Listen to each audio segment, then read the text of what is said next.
Hey guys, what's going on, and welcome back to Shifting Lanes. My name's Chad, and today we are talking, today we're gonna take a deviation from our usual consumer-based content and go in more of an enthusiast direction.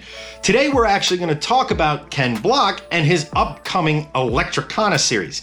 Now, if the name didn't really make it obvious, Electrikhana is effectively Gymkhana, but with an electric car. The Gymkhana videos are some of the most amazing piece of content out there for automotive enthusiasts. All the way back to Gymkhana 1, which was bare bones, simple, basic, and it had a Subaru doing things you just didn't see drivers do on the internet at that point. It was like almost homage to automotive enthusiasts. Like, hey, we love drifting, but this is an all-wheel drive car, and all-wheel drive cars can do some amazing things when you let your hair down. It was rally, it was drifting, it was just an amazing video. And then they made 9 more, each getting better and better and better to the huge production that was Gymkhana 10, and it was documented in the Gymkhana files, which gave you a behind-the-scenes look at what goes on in the Gymkhana videos. Now, those showed that they are quite a massive production, but that doesn't come through on screen. It seems, I don't want to say grassroots, but it seems almost something that if you had Ken Block's talent, and I admit that is an enormous if, it's something you could almost do if you had a closed road and all the safety precautions and all of that sort of stuff. It felt natural. It felt like something you and your buddies did just to show off just how cool your new car is.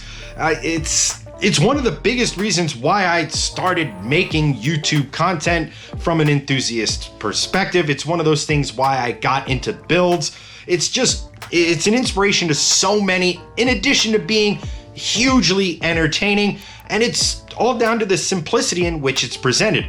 Man, car, circuit, or street, or airfield, or whatever location they decided to use, and then, hey Ken, go do awesome things in some variation of an all-wheel drive car. We've seen rallycross cars, rally cars, the amazing Hoonicorn, the Hoonitruck, and even Travis Pastrana's WRX.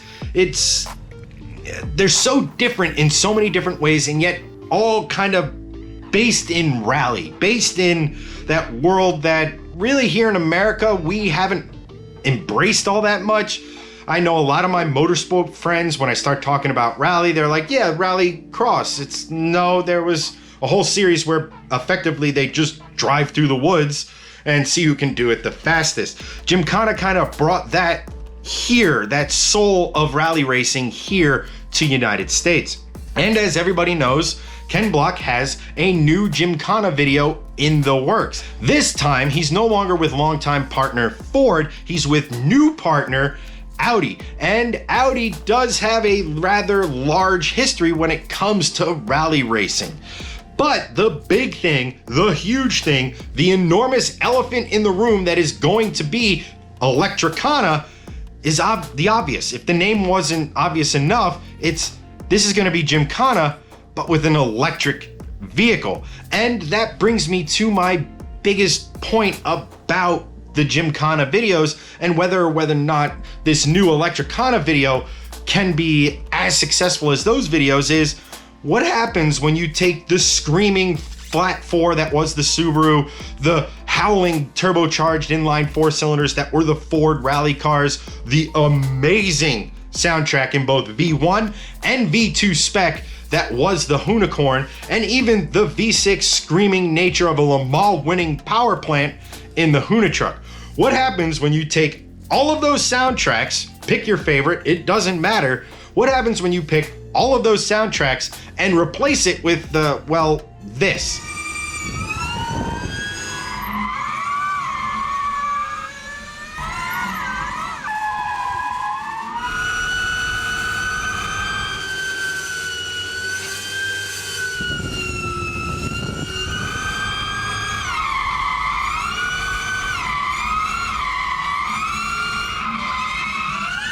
Yes, I understand that's a Mach-E, and Ken Block, like I said before, is no longer affiliated with Ford, but you get what I'm saying here. That was some amazing driving he was doing in that insane Mach-E, which unfortunately is a crossover that bears a Mustang badge. I've gotten into it in previous videos and things of that nature, but it's an amazing vehicle that shouldn't have a Mustang. It shouldn't have a Mustang. But in any rate, the screaming engine was with a whine of an electric motor. Can that be a recipe for success in Electrikhana? Now, the kind of cool thing is that Ken Block and Scotto and their team originally wanted to build a Quattro or a Sport Quattro and replace the screaming 5-cylinder behemoth under the hood with electric motors. And Audi's like, yeah, that's a good idea. Or, in very, very German, as well, Audi is, they said, that's a great idea, but what if we just, I don't know, built you your own car from scratch from a clean sheet of paper? To it, the Hoonigans, Ken and all them, were like, yeah, we will absolutely take that. And that's what gave birth to the Hoonitron. Obviously, you have Hoonigans, and then you have Audi's branding for electric vehicles, i.e. e-Tron, and it became one of the most obvious mashups you could think of. But again, as crazy as this car is, and you've been seeing images of it throughout this entire video, is it enough? Is that crazy enormous wing, the massive box fenders, the huge wing that's bigger than almost any wing fitted to a production car now sitting on the front of a car, is that enough? Is that enough design drama to replace what is the soul of the Gymkhana videos, and that is the drama that only the engines, the internal combustion engines, can provide? Is this enough? There's no denying. The Hoonitron is an amazing piece of kit. It is just an incredible piece of design. I personally cannot wait to watch Electrikhana. I really want to see what they do with this whole new, well, it's not whole new in the industry, but it's brand new to Hoonigan. I really want to see what they do with this and what, if any, sort of design language, performance design language, if any of that kind of trickles down into Audi's production vehicles. Because if the end result of Electrikhana is awesome, cool looking road cars that you or I or anyone with the means can go out and buy, well then Electrikhana is a huge success right off the bat.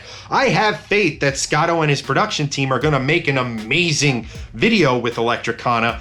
The thing is, if it trickles down to where we can get one, that's a huge W. That is an enormous win. That is something that I really hope happens with this one. You haven't really seen, well, any of Ken Block's influence on any of the Ford cars that he drove in Gymkhanas of the past. I really hope this new partnership with Audi has some trickle-down effect to the consumers like me, like you, or people with money, because it's an Audi and let's face it, it's probably going to be fairly expensive. But the fact that you can buy something that is Gymkhana inspired is really exciting to me.